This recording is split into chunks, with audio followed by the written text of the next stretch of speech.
This tutorial will show you how to connect to an XtremeData cluster on our site from a remote Windows PC. We'll be using the remote connectivity PDF document that you can download from our website. The first thing you will need to do is to go get the PuTTY tools from this website.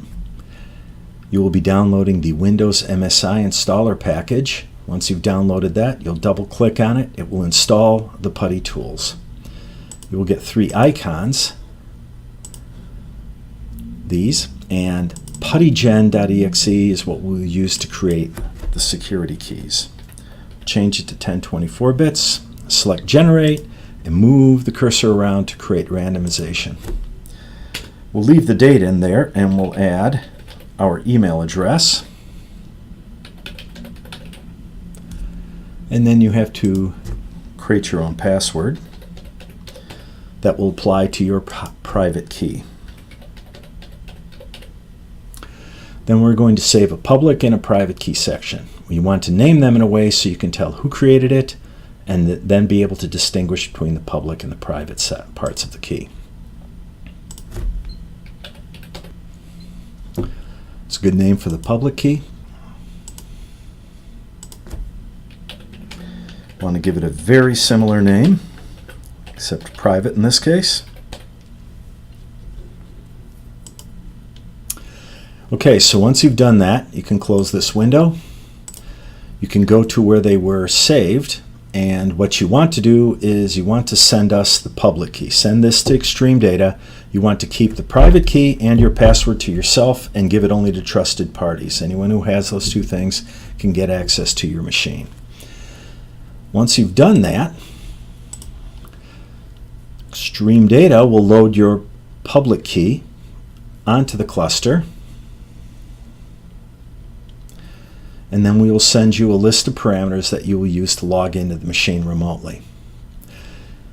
The ones highlighted in blue are example parameters. Some of them are standard for all users, some of them will be custom for you. In this particular case, SSH appliance user is one of the first things we will use. This will be different for everybody. So now we want to configure our PuTTY session. So first thing we do is we open up putty.exe and we're going to type in the SSH username. We'll go down to connection data and we'll put in that username. Then we'll go to SSH authorization. We'll allow agent forwarding. And then in the private key file for authentication, what you want to do is put in the path to your private key. So in this case, C PuTTY private key.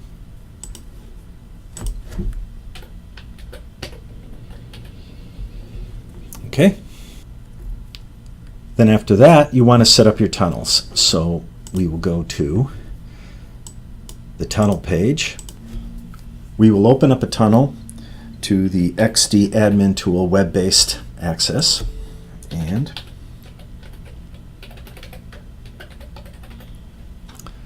put add. And we put in the DBX server port.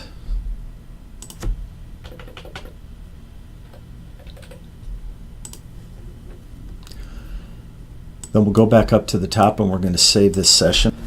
We enter in the XtremeData hostname, the firewall port, and then you can give it a name. And right now we save this, and now the session is saved. So you could close this window, open up another session, and then just load the new name you've created, and then open it from there. Or you can open it right after you've saved it. In this case, we open it up.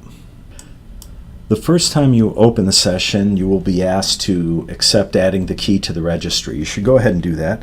Then you will need to put in your password for the key. Now you are logged in. Now you can use XtremeData's command line tool to get access to the database. This is the database server I'm typing in there, and then the database. There you have access to it now. You can look at the tables. In this case, we've actually already run the demo, so you can see tables there. In order to run the demo, could go down into the demo directory, run the demo with the server name.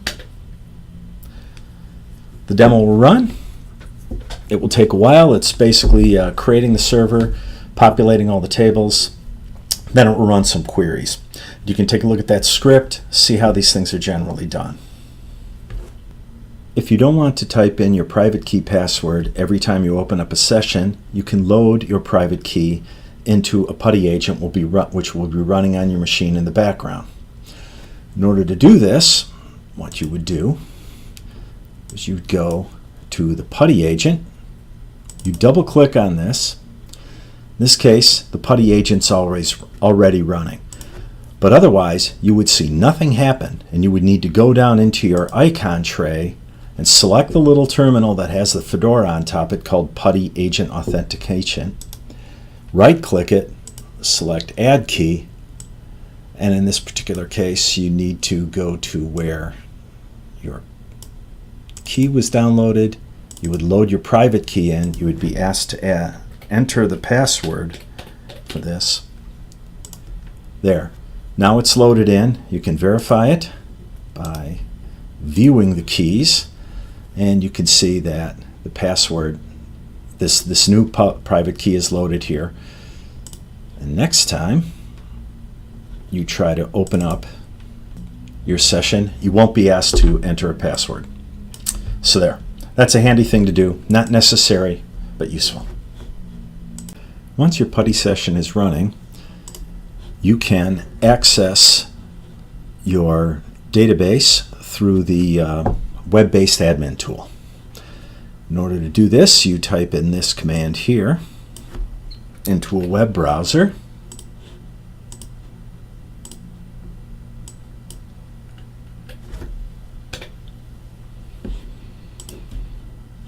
And you add exceptions.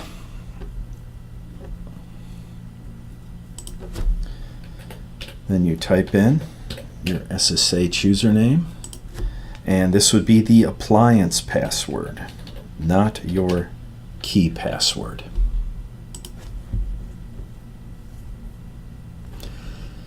So now you have access to the server. You now need to log in or connect to the server. So you select it. You are not connected yet. You select Connect Database. Database name in this case is TestDB. The DBX username and the DBX password. Hit connect. There. Now you are connected. You can see the databases. And you can see all your tables, various parameters. You can monitor lots of things using this screen. So there. That's how you get connectivity using a Windows PC. If you are connecting from a Mac, then the procedure is different, and this is what you will follow. You'll use Spotlight search to search for terminal. It opens up. You type in SSH keygen. You'll be able to see the responses here on the screen. Then you type in users, Mac, SSH, and the ACME is your company name or any other ID you wish to choose. These are the keys that we're creating here. And then you would enter, this would be the same as the key password that we chose above for the Windows environment. Type it in again. Then you can see it creates the various parts of the keys. It reports kind of a key version of it. Then you would type in SSH add. This essentially loads the key. It asks for the password for the key. Then you can go and see what it created down in the .ssh directory. And what you'll see is your private key here and then the public version of it. You would send us this public version of it. We would load it in. Then you would go back up and follow the same kinds of procedures that we did for the Windows environment.